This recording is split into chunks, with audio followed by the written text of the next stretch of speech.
Sizningcha bu dunyoda qiz bo'lish osonmi? Hatto nafas olishga qo'yishmaydi. Yana klaustrofobikman deysiz. To'ydan oldin ota-onani, to'ydan keyin esa eringni qonun qoidalari bilan yasha. Keyin bola tug'ish kerak. Agar qiz bo'lsa, yana farzand ko'r. Nima qilibdi? 9 oy kutsang bo'ldi-ku, a? Orzularing, maqsadlaring o'z yo'lida ketaversin, shundaymi?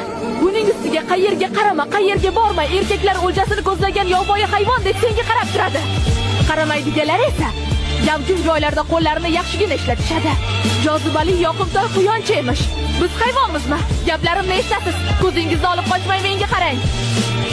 Ko'chaga chiqsang ota-onang, "Qizim, ko'chaga chiqyapsanmi?" Yigitlar qarashadi, "Uzunroq kiyin" deyshadi. Xo'sh, nima qilaylik? Popkorndek yorilib ketaylikmi? Endi esa yangi trend paydo bo'ldi. To'satdan kiyimsiz suratlar. Diqqat, jamoat e'loni. Aziz janoblar, biz qizlar sizning erkakligingizni tasvirlovchi suratlarga mutlaqo qiziqmaymiz. Ijtimoiy tarmoqlarda haqoratlashadi, qo'rqitishadi. Keyin esa nega blok qildingiz, singlim? Muammoni kim chiqaryapti? Erkaklar. Kim bezorilik qilyapti? Erkaklar. Kim tegijonlik qilyapti? Erkaklar. Lekin erkinlikni kim yo'qotadi? Biz ayollar. Shuning uchun ham yolg'on gapiramiz. Ha, kechasi uyimizdan yashirincha chiqib ketamiz, lekin bu biz buzuq ayolmiz degani emas. Biz ham siz kabi bu dunyoda bir marta yashaymiz.